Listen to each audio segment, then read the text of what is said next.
Hi, this is Priya. Welcome to Express Media. Visakhapatnam పావుర గ్రంథాలయంలో తీర ప్రాంత వాడబలిజ సంక్షేమ సంఘం ఆధ్వర్యంలో విలేకరుల సమావేశం నిర్వహించారు.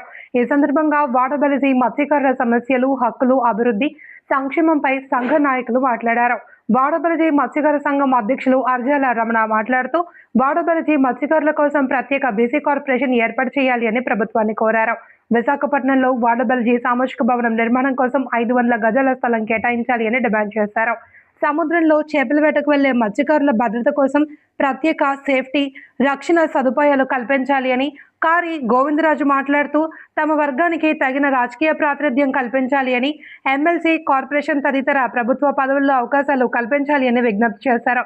చింతకాయల ముత్యాలరావు మాట్లాడుతూ శ్రీకాకుళం నుండి నెల్లూరు వరకు తీర ప్రాంతాల్లో వాడబలిజి మత్స్యకారులు పెద్ద సంఖ్యలో ఉన్నారని, ఇంత పెద్ద సంఖ్యలో ఉన్నప్పటికీ ప్రభుత్వ నామినేటెడ్ పదవుల్లో తగిన ప్రాతినిధ్యం లభించడం లేదని ఆవేదన వ్యక్తం చేశారు. ఈ కార్యక్రమంలో కుక్కల చిన్నప్పయ్య, మైలుపల్లి లక్ష్మణరావు, తిరుపతి నరసింహారావు, ముచ్చలి శంకరయ్య, గుంటూరు మధు, చింతలపల్లి సూర్యనారాయణ, చింతపల్లి సూర్యనారాయణ, వంక కొండబాబు, విద్యాసాగర్ తదితరులు పాల్గొన్నారు. తీర ప్రాంత వాడబలిజి మత్స్యకారుల సంక్షేమ సంఘం విశాఖపట్నం అధ్యక్షులుగా ఈవేళ ప్రమాణ స్వీకారం చేశాం. ఈ సంఘం 2007లో స్థాపించాం. గౌరవనీయ కుక్కల చిన్నప్పారావు గారు అలాగే పెద్దలందరూ కూడాను ఆ రోజుల్లో చేసి మత్స్యకారులు ముసుగులో వాడబలిజీలు నష్టపోతున్నారనే ఒక స్లోగన్తో ఆ రోజు నుండి ఈ రోజు వరకు కూడాను పోరాటం చేస్తున్నాము. ఎందుకంటే గిరులు అంటే కొండలు, అంటే కొండ ప్రాంతం వాళ్ళు ఉన్న వాళ్ళందరూ కూడాను గిరిజనులని, అడవి ప్రాంతం ఉన్న వాళ్ళందరూ కూడాను హరిజనులని, మరి సముద్ర తీర ప్రాంతం జల సమీపంలో ఉన్న అందరూ కూడాను జలజనులకి ఎటువంటి చట్టాలు లేవు కాబట్టి వాళ్ళకుండే చట్టాలు కూడాను మాకు కూడా వర్తించేటట్లు రూపకల్పన చేయాలని చెప్పి గత ఎన్నాళ్ళ నుండి పెద్దలు ప్రయత్నం చేస్తూ వాళ్ళతో మేము కూడాను ప్రయత్నం చేస్తూ ముందుకు సాగుతున్నాం. అయినా సరే భారతదేశంలో అన్ని ప్రాంతాల మత్స్యకారుల్లో అన్ని రాష్ట్రాల్లో, కొన్ని రాష్ట్రాల్లో ఎస్సీలు గాను, కొన్ని రాష్ట్రాల్లో ఎస్టీలు గాను, ఇంకో రాష్ట్రం ఎంబీసీలు గాను పరిగణిస్తున్నారు. ఆంధ్రప్రదేశ్లో మాత్రం మత్స్యకారులని బీసీలు కానీ పరిగణిస్తూ రాజ్యాధికారం కానీ ఆర్థికం కానీ ఎటువంటి డెవలప్మెంట్, అభివృద్ధి శ్రేయస్సు జరగట్లేదు. కాబట్టి భారత రాజ్యాంగం సృష్టికర్త బాబాసాహెబ్ అంబేద్కర్ గారు బడుగు బలహీన వర్గాల కోసం, వాళ్ళ శ్రేయస్సు కోసం అనేకమైన సంస్కరణలు సృష్టించారు. అయినా సరే ఆంధ్రప్రదేశ్లో మత్స్యకారులలో ఈ 14 కులాల్లో వాడబలిజి మత్స్యకారులకి ఆంధ్రప్రదేశ్లో అనేకమైనటువంటి విధాలుగా మేము నష్టపోతున్నామని చెప్పి ఈరోజు మేము మీ పత్రిక ముఖంగా మేము తెలియజేస్తున్నాము. ఎందుకంటే మా దాంట్లో మత్స్యకారులు 14 కులాలు, వాడబలిజీలు, పల్లీలు, జాలార్లు, అగ్నికుల క్షత్రియులు, బెస్తక్క, అలాగా కండ్రాల, నెయ్యిల, ఆ విధంగా అందులో మేము అత్యధిక జనాభా కలిగి ఉన్నాం మత్స్యకారులలో వాడబలిజీలు. మరి అది మాకు ఎందుకు గుర్తించట్లేదు ప్రభుత్వాలు, గత ప్రభుత్వాలు కానీ ఇప్పుడున్న ప్రభుత్వాలు కానీ. మేము కూడా కూటమి ప్రభుత్వం నుండి మేము ప్రశ్నిస్తున్నాం. అంచేత మా దాంట్లో ఎవరైతే ఉన్నత విద్యావంతులు అందరూ కూడా ఆర్థికంగా కొద్దిగా ఉండే వాళ్ళందరూ కూడా ప్రభుత్వాలు గుర్తించి మా శ్రేయస్సు కోసం వాళ్ళు పాటుపడతారు, మేము సూచించే వాళ్ళ విధంగా గుర్తించి ఎమ్మెల్సీ వాడబలిజి కార్పొరేషన్ కోసం అన్ని వర్గాల వారికి, ఎందుకు మా దాంట్లో 14 కులాల్లో 5కి ఇచ్చారు.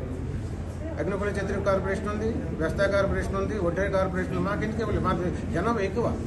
శ్రీకాకుళం మొదలు పెట్టుకొని కాకినాడ ఈ తీర ప్రాంతం అంతా వాడబలిజి కులమే, మత్స్యకారులను వాడబలిజి ఎక్కువ. కానీ మా దాంట్లో గుర్తించక వాడబలిజి కార్పొరేషన్ ఇవ్వక మాకు కావాల్సి చంద్రబాబు నాయుడు గారు వచ్చి శ్రీకాకుళంలో ఎమ్మెల్సీ చేస్తామని ప్రకటించారు. అది కూడా మాకు ఇంతవరకు ఎటువంటి మా దాంట్లో కులాల్లో కానీ మా దాంట్లో కానీ కొద్దిగా మరి వాళ్ళకి వ్యతిరేకించి మాట్లాడలేకపోయి వాళ్ళు మాకు గుర్తించట్లేదా, లేకపోతే ఏంటో అర్థం అవ్వట్లేదు. దయచేసి ఇప్పుడు కూడాను చంద్రబాబు నాయుడు గారు గుర్తించి మాకు వాడబలిజి కార్పొరేషన్ మాకు చేస్తారని ఈ సభాముఖంగా మేము తెలియజేసుకుంటున్నాము. రెండోది ఏంటంటే మాకు ఈ విశాఖ నగరంలోనూ అన్ని సామాజిక వర్గాల వారికి కూడాను ఒక సామాజిక భవనాల కోసం ప్రభుత్వం స్థలాలు మంజూరు చేసి, అది ఎలమాస, లేకపోతే యాదవుల, గవర్ల, కాపుల, ఎన్ని కళాకుల వాళ్ళందరూ మా సోదరులే. కానీ మాకు వాడబలిజి సామాజిక భవనం కోసం ఎన్నోసార్లు నేను వెళ్ళినా సరే అది గుర్తించి నాకు కలెక్టర్ కింద నాకు లెటర్ వచ్చింది, కానీ నాకు ఎంతవరకు మంజూరు చేయలేదు. వాడపల్లి సామాజిక భవనం కోసం 500 గజాలు ఎన్నోసార్లు స్పందన కార్యక్రమాలు ఇచ్చి దరఖాస్తు ఇచ్చినా సరే అంచేత దయచేసి ఎక్కడి మమ్మల్ని గుర్తించి ప్రభుత్వం ఇంత మహానగరంలో అంటే ఆంధ్రప్రదేశ్లో గుండెకాయ లాంటి విశాఖపట్నంలో మహానగరంలో మా వాడపల్లి వాళ్ళకి సామాజిక భవనం కోసం ప్రభుత్వం ఎక్కడంటే నాయకులేని అందరూ కూడా మీ పత్రికాముఖంగా తెలియజేసి మాకు ఇచ్చేటట్లు చూస్తారని, అలాగే మా బడుగు బలహీన మత్స్యకారులకి సముద్రంలో ఏటకి వెళ్ళేటప్పుడు వాళ్ళకి ఎటువంటి సేఫ్టీ కానీ సెక్యూరిటీ కానీ లేదు కాబట్టి ఆ విధంగా ప్రొవైడ్ చేస్తారని చెప్పేసి ఈ సభాముఖం తెలియజేస్తూ పెద్దలు ఈశాపాల గారు మాట్లాడతారు. మొన్న ఈ మధ్యలో 7 గల్లంతా అయిపోయిన దాంట్లో ఒక అతనే బతికి అదంతా అందరికీ తెలిసిన విషయం. అంచేత ఈవేళ జరిగినటువంటి మా వాడపల్లి అభివృద్ధి చేస్తూ సంక్షేమం కోసం ప్రభుత్వాలు మాకు ఆంధ్రప్రదేశ్ ప్రభుత్వం నుండి మాకు అనేకమైనటువంటి వచ్చిన రాయితీలు కానీ రిజర్వేషన్ కానీ కల్పిస్తే మా బడుగు బలహీన వర్గాలైనటువంటి వాడపల్లి చెప్పడం బాగుపడుతుందని అని మేము మనస్ఫూర్తిగా లోకేష్ బాబు గారికి, పవన్ కళ్యాణ్ గారికి, చంద్రబాబు నాయుడు గారికి కోరుకుంటున్నాం.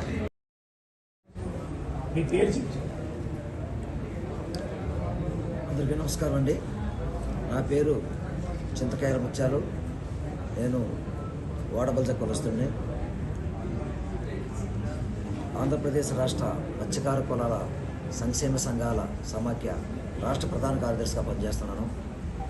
ఈరోజు విశాఖపట్నంలో తీర ప్రాంత వాడబల్జ సంక్షేమ సంఘం ఆధ్వర్యంలో ఈ రాష్ట్రంలో గల అన్ని జిల్లాల నుండి వాడబల్జ కుల నాయకులందరూ హాజరైనారు. ఈ యొక్క సంఘం సమావేశం ముఖ్య ఉద్దేశం ఏంటంటే ఈ రాష్ట్రంలో శ్రీకాకుళం నుండి నెల్లూరు వరకు ఈ ఆంధ్రప్రదేశ్ తీర ప్రాంతంలో సముద్రంలో చేపలు వేటాడే మత్స్యకారుల్లో 95% వాడబల్జ కులస్తులు. ఈ రాష్ట్ర జనాభాలో సుమారు 20 లక్షల మంది వాడబల్జ కులస్తులు. ముఖ్యంగా శ్రీకాకుళం పార్లమెంట్లో 1,50,000 మంది ఓటర్లుగాను, విశాఖపట్నం పార్లమెంట్లో 1,50,000 ఓటర్లుగాను, అనకాపల్లి పార్లమెంట్లో 1,00,000 ఓటర్లుగాను, కాకినాడ పార్లమెంట్లో 1,00,000 పైబడి ఓటర్లు ఉన్నటువంటి వాడబల్జ కులస్తులు స్వతంత్రం వచ్చి 80 సంవత్సరాలు గడిచినప్పుడు కూడా వాడబల్జల ఓట్లతో ఎమ్మెల్యేలుగా, ఎంపీలుగా గెలిచిన నాయకులు సైతం ఆయా ప్రభుత్వాలు ఏర్పాటు అయిన తర్వాత ఆ ప్రభుత్వ నామినేట్ పోస్టులు అయినటువంటి ఎమ్మెల్సీలు కానీ, కార్పొరేషన్ చైర్మన్లు కానీ, కార్పొరేషన్ డైరెక్టర్లు కానీ, ఇతరతర ప్రభుత్వ నామినేట్ పదవుల్లో మా వాడబల్జలకి ఈ 80 సంవత్సరాలకు స్వతంత్ర భారతదేశంలో ఆంధ్రప్రదేశ్ రాష్ట్రంలో తీరని అన్యాయం చేస్తున్నాయి పాలకపక్ష ప్రభుత్వాలు. ఈ పాలకపక్ష ప్రభుత్వాలు చేస్తున్నటువంటి ఈ దుర్మార్గాల్ని ఎదుర్కొనే క్రమంలో భాగంగా ఈ రాష్ట్రంలోని వాడబల్జలందరూ కూడా సంఘటితమై రాష్ట్ర ప్రభుత్వంపై ఒత్తిడి తీసుకువచ్చి మా వాడబల్జలు ఐకమత్యంగా ఉద్యమించాలని చెప్పేసి. ఎందుకు ఈ మాట అంటానంటే మా ఓట్లతో, వాడబల్జల ఓట్లతో గెలిచిన నాయకులకు సైతం వాడబల్జ నాయకుల్ని ఎదగనివ్వకుండా, ఎటువంటి ప్రభుత్వ నామినేట్ పదవులు ఇవ్వనివ్వకుండా తొక్కుపెడుతున్నటువంటి ఈ యొక్క చర్యని వాడబల్జ సమాజం ఖండిస్తూ రాబోయే రోజుల్లో లక్షలాది మంది వాడబల్జలు ఏకమై మాకు రావాల్సినటువంటి జనాభా ప్రాతిపదిక, మాకు రావాల్సినటువంటి రాజకీయ పదవులను పొందడం కొరకు మేమందరం కూడా ఈరోజు ఈ సమావేశం ద్వారా కొన్ని తీర్మానాలు చేసుకొని, ముఖ్యంగా కూటమి ప్రభుత్వం అధికారంలోకి వచ్చిన తర్వాత 2 సంవత్సరాలు అయింది, కానీ ఈ రాష్ట్రంలో అన్ని కులాలకు అవకాశం ఇచ్చేటువంటి కూటమి ప్రభుత్వం వాడబల్జలకు అవకాశం ఇవ్వలేదు. రాజు, ఇవాళ నేను మా మా తీర ప్రాంత వాడబల్జీ దయచేసి మాట్లాడొద్దు. ప్రధాన కార్యదర్శిగా ఎన్నుకున్నారు. ఇవాళ నన్ను ప్రధాన కార్యదర్శిగా ఎన్నుకోవడం జరిగింది. మా యొక్క ప్రత్యేక డిమాండ్స్ ఏంటంటే, మాకు భారతదేశంలో స్వాతంత్రం 47లో వచ్చింది, 1947లో వచ్చింది.